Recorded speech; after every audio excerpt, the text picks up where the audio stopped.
Isn't that sad when you spend a good 15, 20 minutes making a video and none of the audio was picked up? Let it play. None of it. What the duck? What the duck is going on, man? Let's get into this situation, which I find very interesting. Very interesting. If we go to Adam Aaron's Twitter, he says, "What the duck?" And I'm going to start using that just so you guys know. I'm getting multiple reports that Robinhood briefly posted today that AMC filed for bankruptcy. How can companies like Robinhood do this? So ludicrous, so wrong, so irresponsible. On Friday, we report Q1 earnings and will announce our sizable cash position. Okay, make sure my voice is recording this time. That sounds pretty damn bullish. But what's going on with Robinhood? Why'd they do this? Well, as you can see right here, at 1:45 p.m., this notification was put for AMC. This company has filed for bankruptcy, one of those warning notifications that you will get when you click on a stock before you invest in it that usually goes along the lines of this stock has been halted, not by Robinhood, or the stock has experienced recent heightened volatility, along those lines. Usually not a company has filed for bankruptcy notification, especially on something like AMC. And like I just said, this came out at 1:45 p.m. It was taken down at 1:48 p.m., about 3 minutes later, according to Robinhood's help page. Now, someone somewhere is scared. Let's be honest here. They're trying to influence you. That's a fact. That's what they're doing. How do you mess up like that? How does that happen? And funny enough, it's every time that AMC is on the cusp of breaking out and setting a new monthly high or multi-month high. That's what tends to happen every time. Or not this in particular, but other things such as Yahoo or other news outlets that spread wrong information. Seems to always happen so coincidentally with a recent rise in AMC's share price. Now, what does this do? Does this affect AMC? Does this affect the trade? What are they trying to do? Well, they're trying to influence you. They're trying to make it, at least is what it looks like to me, when you look at your position, they want you to panic when you see that notification. They want you to say, AMC just went bankrupt. Let me sell out before anyone else does. That's what they're trying to do. Now, usually on events like this, which they don't happen often, but when they do happen with AMC, it does tend to push down the price of AMC. And I'm not going to lie to you guys. That's what usually happens. Now, we got a very strong sign that that is not going to happen this time around. That the bullishness is here to stay.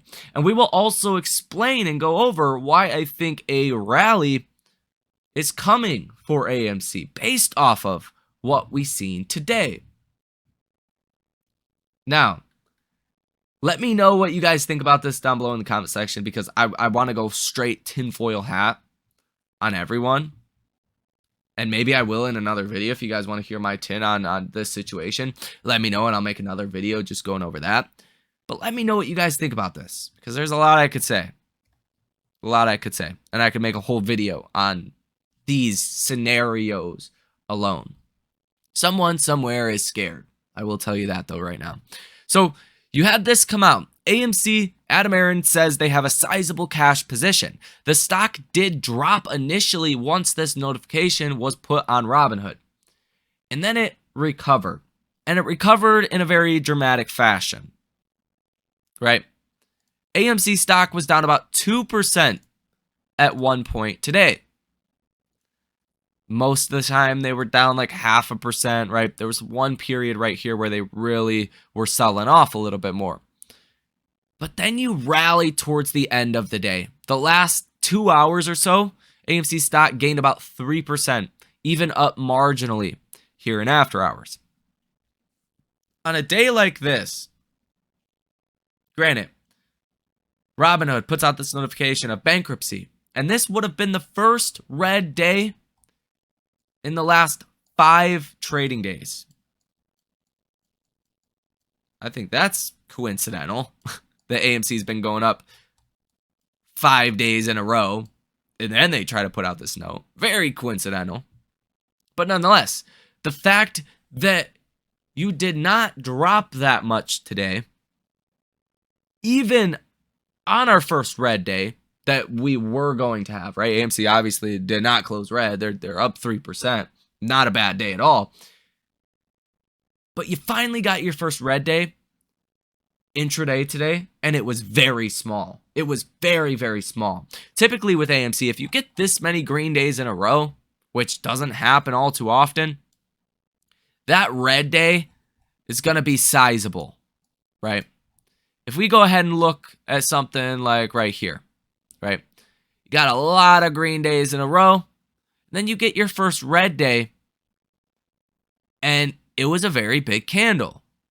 The low of this day was $9.98. The high was $10.95. You were down about 1%. The intraday swing there was huge. But you showed a lot of strength. The next day you rallied 7%. Right? Seen a lot of green days right here. 1, 2, 3, 4 in a row. And then you got a red day, which doesn't look like it closed red, but it was a very wild swing there. And then you got a 20% day, right? When you get these consecutive green days in a row, followed by a small red day, tends to lead to more upside. Like I said, they don't happen all the time. But here's a good example. You were green 1, 2, 3, 4 days in a row, finally got a red candle, and it was down 6%. And then you proceeded to rally 10% the day after that red day, and then another 1% the day after that. So typically when this happens, AMC does continue to rally as long as that red day is not super red once it comes around. And today was not. And the fact that you got this bankruptcy notification that came out today and AMC stock still performed this well is a bullish thing. Now, AMC stock does tend to rally after earnings. Now, out of the last 10-ish quarters with AMC, AMC has fallen after earnings and not rallied once. AMC has rallied before earnings and sold off after once. And the other 8 quarters, AMC has rallied after earnings very consistently. Now, this time around, it's a little bit different because earnings, yeah, sure, they're going to be a driver this Friday, and you probably get a run up into earnings that we'll talk about, but it's going to be the court case that really gives you that final move direction with AMC. Now, the interesting thing about that is Judge Zern said she's open to wrapping this case up by June 29th or June 30th. That means that Mastery is going to give her recommendation, and it will probably be implemented sometime in the month of May. Whether that is most likely a revote of common stockholders, that's what I find most likely, or if it's something else. It'll be implemented relatively soon over the next couple of weeks. And that is what could really send this home, as shorts are just bleeding capital at this point. Bleeding capital. And AMC and Adam Aron's tweet today sounds like we're going to get pretty good earnings. So based off of that tweet alone and the bullish price action we've seen so far, couple that with shorts being massively down in their short positions, losing about 150% in just Q1 of 2022. With more losses every single day AMC stock rallies, and the uncertainty of when Judge Zern will implement this revo or another proposal or put something up for commentary or any other catalyst that could come from the court system, likely helps you to rally here. Now, how high are we going to rally? I think that's pretty interesting. Now, throughout these last 5 green days. You've been very coiled. Now, what I mean by coiled is literally like a coil. Like, think about a spring, right? A coil. It's right. Just call it like that. Well, it's spiraling, right? So it's kind of it's not moving that much when it does, but it's moving. It's, going up. If you were to follow each coil, you're gonna go to the top, right? Well, that's what AMC stock is doing. You're seeing big wicks on both sides here, but you're closing higher every single day. Again, 5 consecutive green days in a row. This usually leads to an even bigger rally in other typical stocks. And I think if you were going to have a big red day, it probably would have been today. Based off of, again, what Robinhood tried to do. You would have seen a bigger reaction to that, more or less. I think they're just trying to scare you out of your positions and to influence you. What better way to do that than spread a rumor that AMC is bankrupt? I think that's a pretty good way to try to influence you. I'd find it hard to think that's a glitch. But nonetheless, in my personal opinion, don't tell anyone I told you guys this. It's not financial advice. You could lose money. It might happen. It might not happen. It might be bigger. It might be smaller.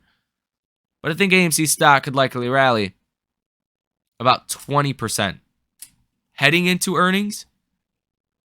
And then more or less after earnings, it's going to come down to what's said, right? I can only forecast before earnings because I'm assuming that we're not going to get any new information before earnings. Based off of solely what we know now, AMC stock could likely rally about 20%. After earnings could be bigger than that, could be smaller than that. You could sell off, you could mow ass. Hard to say. Now, why do I think AMC stock is going to rally so much? Well, I reported to you guys earlier as well in the day today that as AMC stock rallied into the last 2 hours of trading, stocks such as Apple did not. Where AMC closed at the highest point of the day, or not quite closed there, but ended the day at the highest point of the day, Apple and other stocks did not. And why I think this is significant, if you guys don't already know, well, collateral is, gonna get crunched here. Right? Stocks like Apple, I think, hold a vast majority of the collateral requirements that hedge funds have to remain in their short positions. When those stocks go down, AMC tends to rally, like almost minute by minute on a minute by minute basis. And it's done with trading algorithms. It really has nothing to do with somebody saying, hey, we should buy this, we should sell that. It's already pre-programmed, whereas stocks like Apple goes down, they got to pledge more collateral, they got to sell more Apple stock to pledge it as collateral for their AMC positions, right? At least that's what I personally go is see what's going on with the price action moves that we get between Apple and AMC directly. They inverse each other most of the time. On good days with Apple, AMC tends to outperform. On bad days with Apple, AMC really tends to outperform Apple. And the gap or the spread there is pretty big. Meaning that if Apple is up 2%, AMC tends to be up 3.5% or 4%. That's a 1.5% to 2% spread. If Apple is down 0.5%, AMC's up 3% or 2%. That's a 1.5% to 2.5% spread. You tend to get that pretty big spread when Apple is down. AMC tends to do much better than Apple. That's why I think a lot of collateral is backed using Apple stock. And it's not a huge theory, right? All hedge funds have to own Apple. If you don't own Apple as a hedge fund, that's rough. Because, let me just explain to you guys. Hedge funds, they're not meant to beat the markets. If the markets give you an average, well, they are technically, but if the S&P gives you 7% in a year on average, well, a hedge fund, hopefully they can give you like 10%. But what about those 20% down years, like 2022? Well, hedge funds are supposed to outperform. They're supposed to have a much smaller loss and hopefully be green, right? Well, if the S&P returns 8% so far in 2023, and it's all top heavy, it's all in the Apples, the Microsofts, the Googles, the Nvidias, those guys. If a hedge fund does not own Apple, they can at least follow the markets. And let's say hedge funds down 5 or 10% so far in 2023. But the markets are up 8%. That's a very bad look, and that's a very good way to lose clients. So hedge funds will even tell you, you have to have your core staple positions in stocks such as Apple that are the index, because you can't underperform the index. I mean, God forbid that. No, that's just not, no, you don't want to do that, right? So it's the most widely owned institutional stock. Probably the most heavily used as collateral in AMC short positions, or for other short positions for that matter. AMC just tends to be a lot more volatile. So it tends to have higher collateral requirements or margin requirements, whatever word you want to put on it, fine by me. So that's kind of the current situation we're looking at.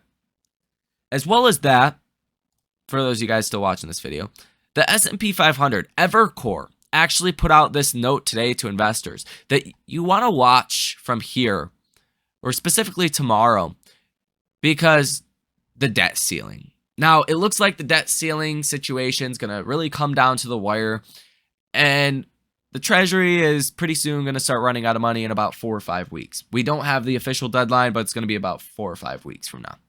Now, last time markets freaked out about the debt ceiling was 2011, when kind of Republicans and Democrats were not aligned with the same goals. Well, when did that selling actually start? When was the peak and the first red day in 2011 based off the debt ceiling? Guess what? It was May 2nd. Guess what tomorrow is? May 2nd. Pretty interesting. Stock market fell about 21%. So Evercore says to investors that you should watch out for this, because if we see a similar pattern, that means there's going to be a lot more downside to come very soon, right? That's what they say. That's their words, right? Which I'm in alignment with that. You also have the Fed on Wednesday, which is probably going to give you a hawkish pause at the next meeting, which is not a good thing. Or maybe they don't even pause at all, given that 3-month inflation 3-month inflation has been ramping higher, and inflation expectations have also been ramping higher. The last thing the Fed wants to see on both fronts there. So maybe you don't get a pause. This market is only higher today than it was in 2022, not because earnings are down quarter over quarter. Like Apple's going to report like 5% smaller numbers in Q1 2023 than they did in Q1 2022. Maybe it's bigger than that, but most of your large tech is reporting year-over-year drops in revenue. Stocks aren't rallying because earnings are good. They're rallying for multiple expansion purposes. And that's because the markets are expecting 2% rate cuts by the end of this year. I don't know what's better there, 2% rate cuts or the economy in the toilet hole. I don't know which one you'd rather prefer, but they go hand in hand. You don't get Fed rate cuts unless the market's shit. And the economy is what the duct, right? Messed up. So for those reasons, I think stocks like Apple start to trade downward from here. Apple does report earnings on Thursday, and that's going to be a big one. And then you have the jobs report coming on Friday as well as with obviously AMC earnings. Now, also, this is a saying that I know you guys have heard of: sell in May and go away. May tends to be the month before really summer kicks into gear, where investors, they sell in May and go away. They come back around October, or really like August, September, October, after summer, basically. And there's been studies of this, and it actually does work if you're doing it the right way, which some years it's not going to work as well, some years it's going to work better, but you tend to kind of go away when the volatility goes, when the volume goes away. Volume's not as high during the summer typically, because people are busy, they're living life, they're doing things. And then they come back, in the fall time. So again, May tends to be a very weak month seasonally for the S&P 500. So we'll see what happens from here. Let me know what you guys think about all of this down below in the comment section. Hit that like button, subscribe to the channel, source your comments, questions, or concerns down below in the comment section. Thank you guys for watching, and I will see you in the next one.